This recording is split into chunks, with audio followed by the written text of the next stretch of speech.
What is up, guys? Destined Duelist here with my very first Yu-Gi-Oh video ever. I really wanted to get into Yu-Gi-Oh videos because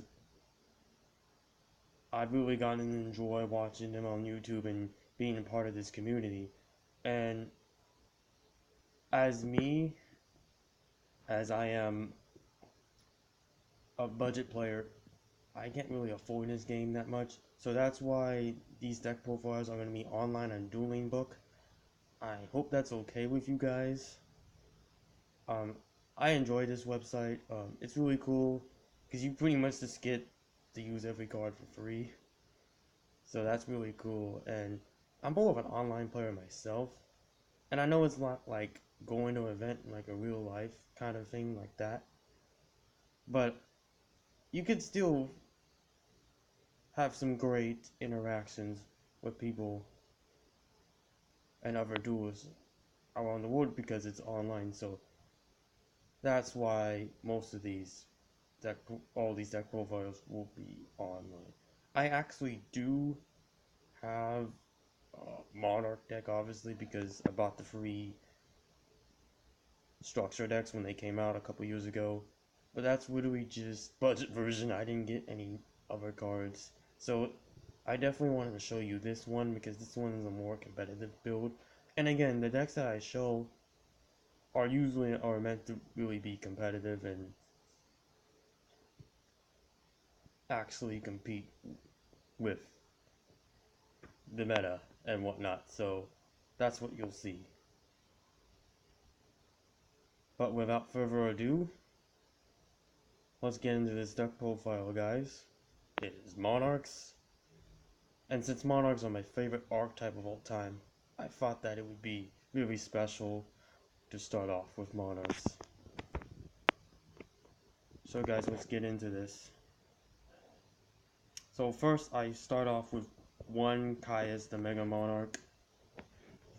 I play Mega Caius because to me this is a really cool card. It's really good. It gets rid of threats. And if you tribute Caius or you tribute Ados obviously because it's dark. Even Erebus if you wanted to. You can banish 2 instead.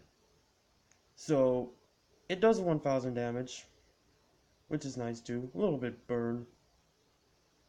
But if you're facing like Pendulum Magicians, you definitely want to hit their Starving Venom. Because if you hit their Starving Venom with this card, it banishes all copies with the same name. If it was a Dark Monster card. So, there is definitely a lot of cards this card can really hit and be about. So it's definitely worth running it. 2 regular Caius because it gets rid of a card. I mean, I think it's effective.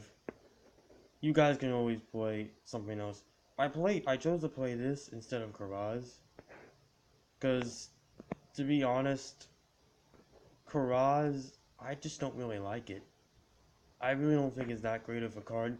There's other means of drawing cards, as you'll see in the deck as we get farther into it. So, it's easier for me, and better for me, in my opinion, to run Caius, because, you get rid of cards, and this deck is a stun deck, so you're really trying to get rid of your opponent's threats, you're really trying to,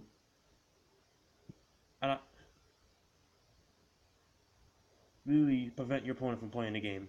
And the thing is, this is a going first deck, but you're not always going to go first, so you have to have going second cards as well, and so Caius is a going second card, in my opinion, and how it is. So, that's why I play, Caius. I just don't think Karaz is really necessary anymore, especially when you only got 1 Afer. Speaking, 1 Afer. I think you guys know why this card got hit in the first place. It is absolutely busted. This card is just the ability to be able to play on your opponent's turn and just get 1 free tribute summon. It's It's insane. It interrupts your opponent's combo plays. And when this was at free, with free Stormforth, oh my god. This deck was insane. So it turned out the new Monarch support was really broken. Most people will probably disagree with me on this, but in my opinion, I didn't think Pantheism should have gotten hit. And here's why. It was really the only consistent draw card in this deck. Frankly, you could play Allure, which I am, obviously, because you have a lot of dark targets. But still, it just... I don't know. Like, I understand, like, it could be very abusive and how the wave effect was very abusive too, so I get it in that sense, but for me, I just didn't think Pantheism needed it. Triple Edia, obviously you want to play free of each of the Squires. They're really your main tribute fodder in the deck. I also play free Mithra. I think this is a really good card because it can't get Veilered. The worst thing ever is when your Eidos or your Edia gets Veilered, and you just can't do anything. Your turn is shut down. So that's why I'm playing free Mithra, because it's just a free summon. It has a nice effect that you get an additional tribute summon. That has come up, and it makes Monarchs a little bit more combo oriented for that reason. And so what if you give your opponent a token? It's not a big deal. It's also another target for Eidos and Edia to summon off.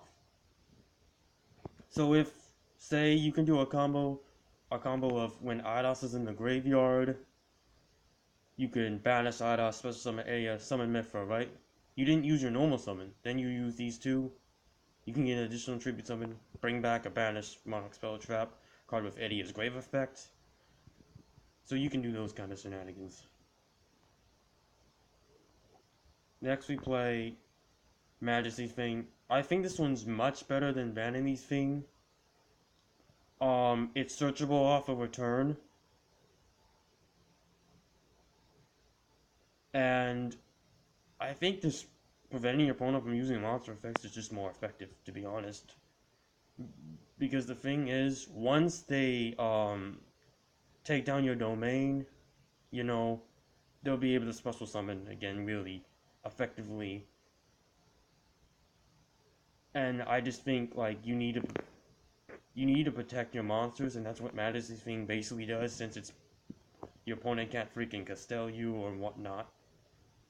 And think about it, Majesty Thing with a domain, it's pretty much over. They can't special summon an extra deck and they don't get monster effects. So yeah, I think that's a really good combo. And triple Erebus, of course, since your main guy. The fact that it non-targets is perfect. Accelerates your engine, obviously. With Afer and Erebus, since they allow you to ditch Monarch Spell and Trap cards, which is very effective. Double Allure, draw power, you have so many dark targets, why wouldn't you play it? Triple Domain, of course, this card is absolutely insane. That's why you play this deck, it's stunned. One March, protecting monsters. I play double Precious cards from Beyond.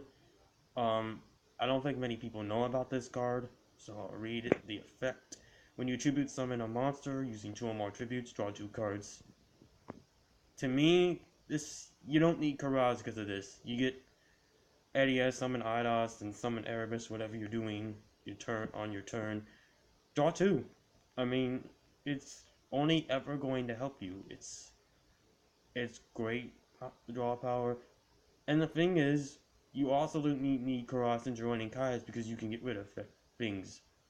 And to me, it's better to banish things than send them, destroy them for the graveyard anyways. And I know Karaz, and the thing about Karaz is it can't attack the turn. And you're generally, yeah, you're doing it for draw power, but I think this card is just as effective, if not more, at doing that. So you don't need Karaz. Double return, it searches out the entire deck, and like I said, it searches out Majesty Thing because Majesty Thing is 2400 attack with 1000 defense. You can also reveal Majesty's Thing with Tenacity. Gotta play Tenacity in the Monarchs. It's the main searcher of the deck. One arms, one foolish. Get your best in your graveyard so you can recycle your Monarchs. Get an IDOS if you need to. It just gets a. You have some graveyard action, so I thought Foolish was a good card to throw in. One Monster Reborn, because it's back at 1. Pantheism, still great. Reinforcement Army to search out Idia. And one Stormforth, because it's at 1. Another tech card you guys could put in the deck is 1-for-1 to summon Idia. I just thought Reinforcement was more effective because you don't really need to special summon Idia. It's good. It's fine. Double Escalation. You gotta be able to play on your opponent's turn and interrupt their combos. That's what this card does. And Double Prime, because you don't need 3. Prime, you generally want 1 in your graveyard and 1 on the field. That's how it works. So, next we got the side deck. Obviously, you don't play an X deck because it's Monarchs. So you'll see in most of my profiles, I do not run hand traps because I don't like them. For me, I think they're degenerate. They don't put the game in a good place, but that's just me. You guys could like them.